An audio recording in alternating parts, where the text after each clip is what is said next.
The first is the simplest, but perhaps the least likely, and that is a return to what we would call the full moral hazard regime. Go somehow put the genie back in the bottle, go back, roll the clock back to some date, perhaps it's 2006, 2005, and have everyone believe that the debt of various sovereigns, including Greece, including Ireland and Portugal, including Italy, is underwritten jointly by the Eurozone, by the European Union, or frankly, by the German taxpayer.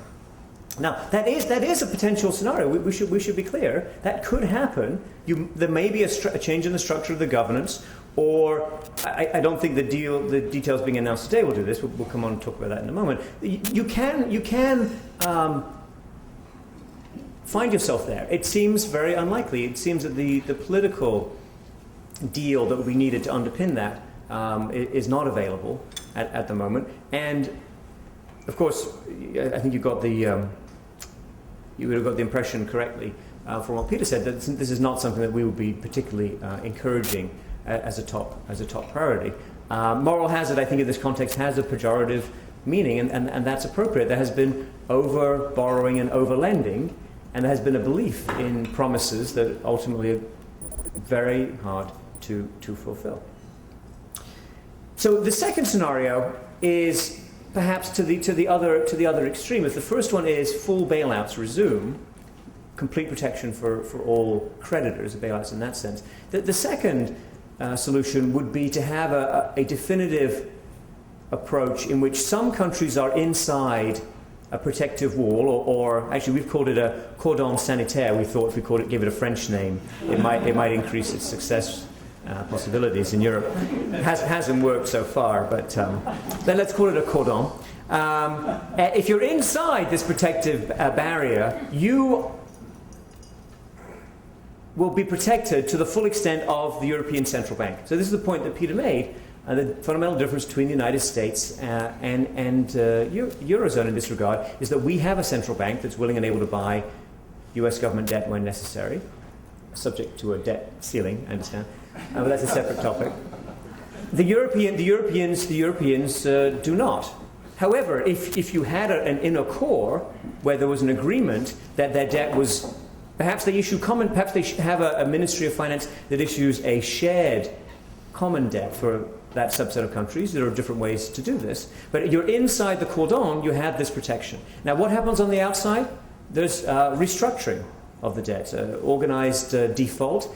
And this default is sufficient to convince you that there will be solvency for the countries on the outside. So this is obviously a very difficult conversation for some countries. As Peter said, there are other countries in the Eurozone that might be quite keen to have a large enough restructuring of their debt.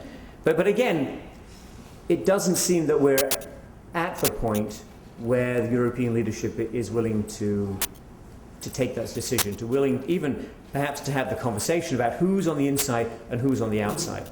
And unless you know that for sure, then you have exactly the kinds of calculations about probabilities that Peter mentioned a moment ago. You just don't know. You have to err on the side of caution.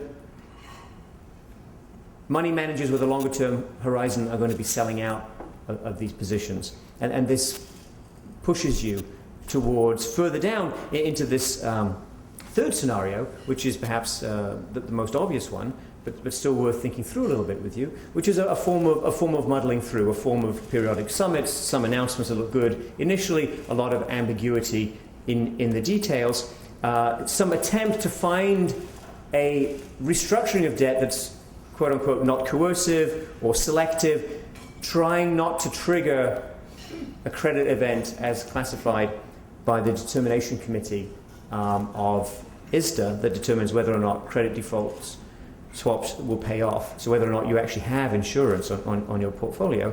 But trying to reconcile that with a situation in which there's enough restructuring, enough reduction in debt to create meaningful and plausible solvency, that is extremely difficult. And you come back again and again to what we've seen with regards to contagion. This is not a contagion of the 1930s, contagion through trade, or a contagion of the 1990s, when there was a spread through financial markets within Asia, for example. It's much more a contagion because you are re-evaluating, all of you are re-evaluating, everyone in financial markets is re-evaluating the nature of the commitment that comes with being a member to the Eurozone.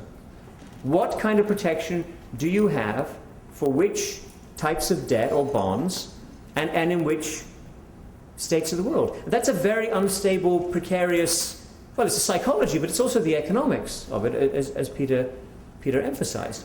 And this is likely to lead to a great deal of pressure on the European Central Bank to provide various liquidity type financing, so-called liquidity. We fully expect there to be an active and increasing debate within the Governing Council of the ECB regarding inflation. And if you look at the countries that are represented on that Governing Council and look at the way in which their bonds have traded in recent weeks, the way in which they respond to the increased probability that private creditors will take losses, it increasingly looks to us as if there will be a strong, perhaps even majority voice at the ECB arguing for easier policy, arguing for various forms of additional support.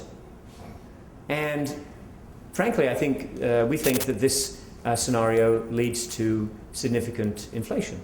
Now, to be clear, and I hope you get the point, that we're trying hard not to over-dramatize, not to overreact to recent events. As Peter said, we've been writing about this as forcefully as we felt appropriate since fall of 2008.